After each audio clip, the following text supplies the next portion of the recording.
रहा था, दया का मतलब क्या है? जैसे प्रभु यीशु मसीह पर परमेश्वर ने क्या किया, हमें विश्वास करने का अवसर और मौका दिया। उदाहरण के लिए एक कटोरे में मैं आपके पास कुछ लेके आया, क्या लेके आया? कुछ चीज लेके आया। अब मैंने क्या किया, इसमें से उठा के खा लो बोला। क्या बोला? उठा के खा लो बोला। पर आपकी मर्जी है उसमें से खाना या नहीं खाना, है कि नहीं?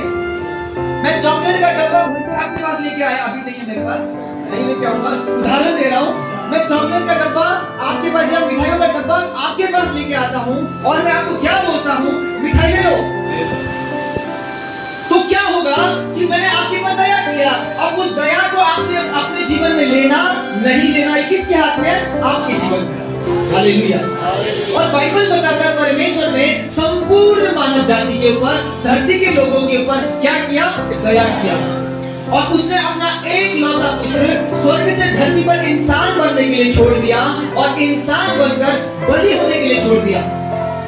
ऐसा कोई है क्या इस संसार में जो स्वर्ग छोड़कर धरती पर आकर ये बोले मैं संसार के लिए मर जाऊंगा? प्रभु यीशु मसीह ऐसा हुआ, अपने स्वर्ग का ऐशो आराम यानी स्वर्गीय चीजों को छोड़कर इस धरती पर इंसान के पास आया और इंसान के लिए अपने आप को क्या कर दिया? कुर्बान कर दिया।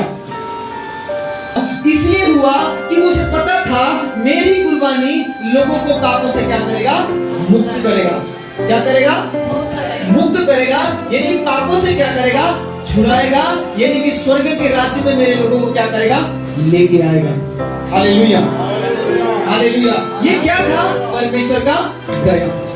और प्रत्येक दिन बाइबल कहता है धन्य है प्रभु वो जो प्रत्येक दिन हमारे बोझ को उठाता है। यानी कि परमेश्वर जो है आप और मेरे बोझ को उठाता है जब हम अपना बोझ उसके ऊपर डाल देते हैं। बाइबल में लिखा है अपना बोझ सारा किसके ऊपर डाल दे?